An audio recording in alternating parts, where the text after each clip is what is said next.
You, good sir, you who live in such a tumultuous epoch, do you not thirst for the drama and emotion of a properly structured tragic play? Of course you don't. You want to escape your troubles. You want to be made merry. You want to be amused. It is no good. We shall never agree. If only we could get our hands on Morley's lost play. It would solve all our problems. Yes, it is said to bring together the opposites of tragedy and comedy in an exquisite marriage of forms. But perhaps you can find it. Yes, we beg you. The theatre, the muses, the very heart and soul of this town will thank you. Splendid, splendid! You should know we did commission an elderly detective to search the library.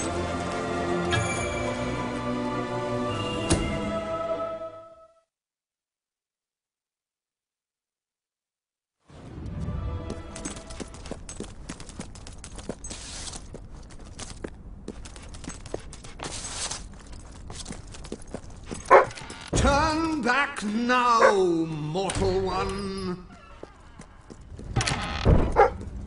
Stay away from this. Only death place and insanity await you. Don't pick it up. No, really, I'm serious.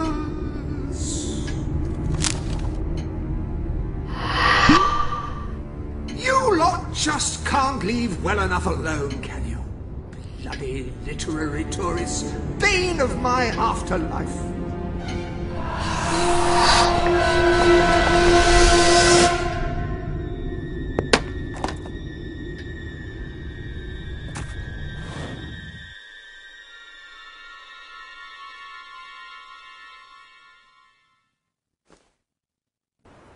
Listen, you.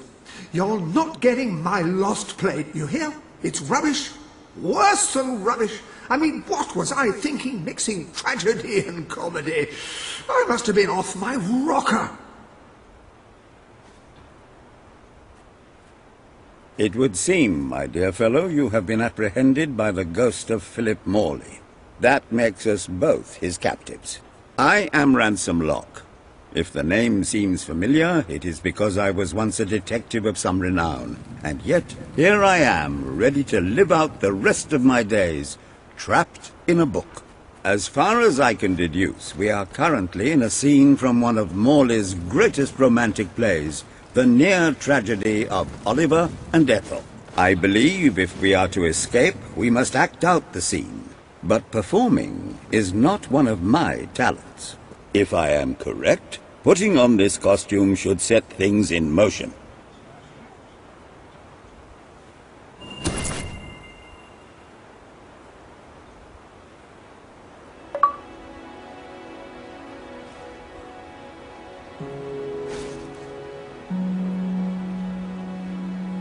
Oh, Ethel, my love, my life, my son, if thou wouldst but give me one sign, one gesture that would speak of your affections, then might I think this grey existence worth living. Ah, yes, a classic moment in the play. You are Ethel, the beautiful young daughter of a dung merchant. Show Oliver that you love him, and we may be able to leave this scene.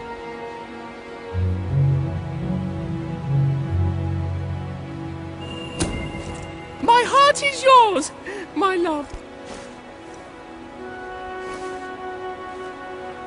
Let the heavens and the seas, the toads and the eels sing the song in my heart, for she doth love me, and all is well. We shall meet again in the morrow, my little ferret, and elope into the sunset to live out our days in wondrous joy. A magnificent rendition. Truly, I applaud you.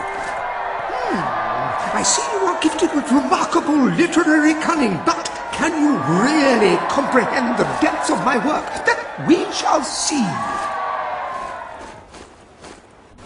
Ah, yes.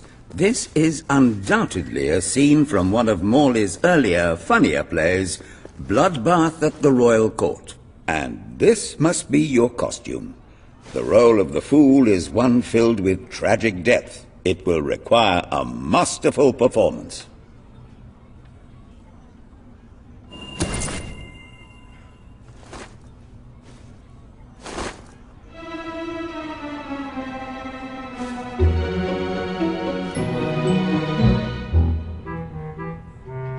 What fresh insolence is this? Out of my throne, you impertinent buffoon! Stand before your king, and do your jester's duty. 'Tis a troublesome time for this court, and my crown grows heavy. So make me laugh, or I shall have your head.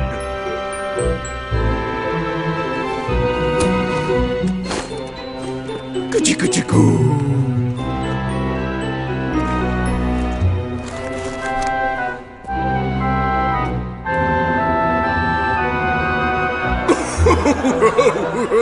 Oh, stop, it's too funny. I believe I'm in the right mood now to meet with those foreign delegates. I think I shall only behead half of them, yes. I have never seen a more convincing fool. There is hope for us yet. You handle my royal dramas as well as you handle my romances. But will your versatility extend to the more subtle domains of theatre, I wonder?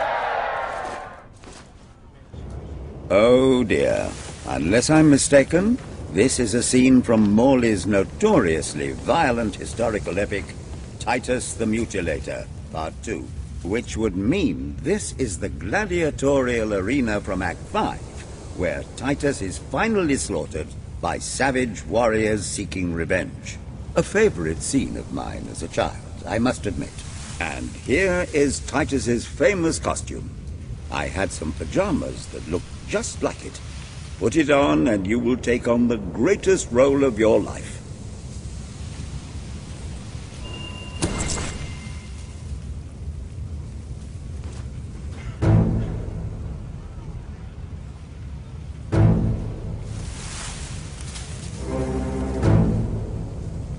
Titus! Thy pox-membered body shall pay for thy monstrous villainy. My son lies dead because of you. Now shall revenge be mine. Cold as your corpse and all the more flavoursome for it. Do try to make your demise convincing. Oh, it's hardly worth killing you. Won't get much off of your corpse. Don't let him kick your ass like that, you fool!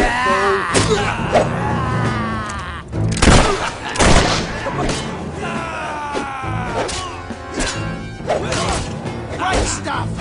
Whack him again, lad!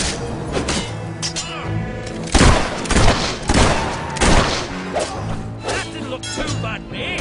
Come on, hit that back.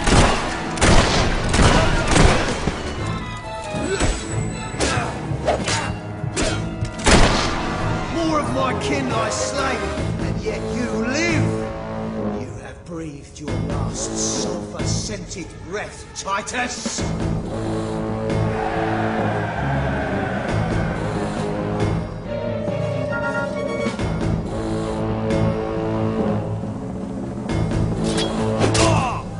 More careful!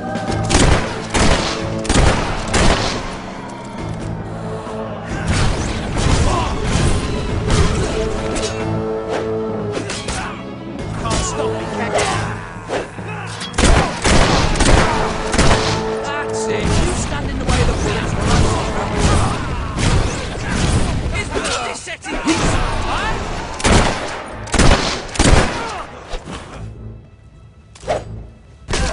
Leave him. He's a fool. Watch it. You'll shoot someone's eye out with that thing.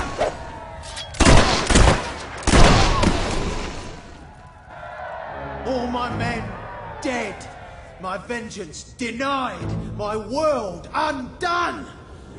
I cannot stand to live 1 second more. A tremendous performance. That's just the ending I wanted to see when I was a young boy attending the theatre every weekend. I wonder what scene will follow now. Oh, what scene could possibly follow such a masterful rendition of my work? And the way you improvised some of those roles, you brought new life to my words. I stand in awe. You have earned the prize no mortal has ever been honored with before. My missing play. I entrust it to you, for I know that you will do it justice. I call it The ham sandwich. A metaphorical title, of course.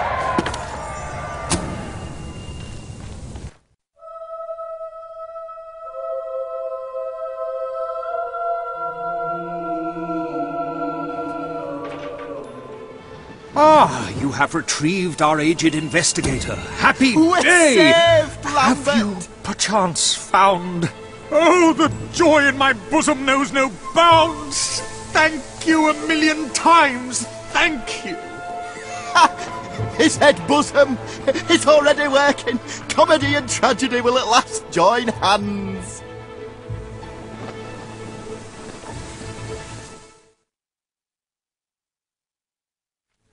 Bear witness to the tragic futility that is man. Oh, how it doth sear my senses to see paradise and yet to be barred. That reminds me of a great joke. A guard, a monk and a chicken walk into a bar. Unfortunately, the bartender had a mild heart attack that morning, so none of them get served. And yet what purpose doth heartache serve when the infinite dark blanket that is death falls softly upon our still beating corpse? That reminds me of another one. A corpse walks into a bar and says, "Can I have a lemonade?" "Certainly," replies the bartender. "I've never seen a stiff drink." And so endeth our happy sad play, which reminds us we are made of nothing but clay. There's time only for our fool to say, "Great big giant bosoms!" What the hell was that? Biggest load of old tosh I ever saw. It didn't even make sense. Worst play ever.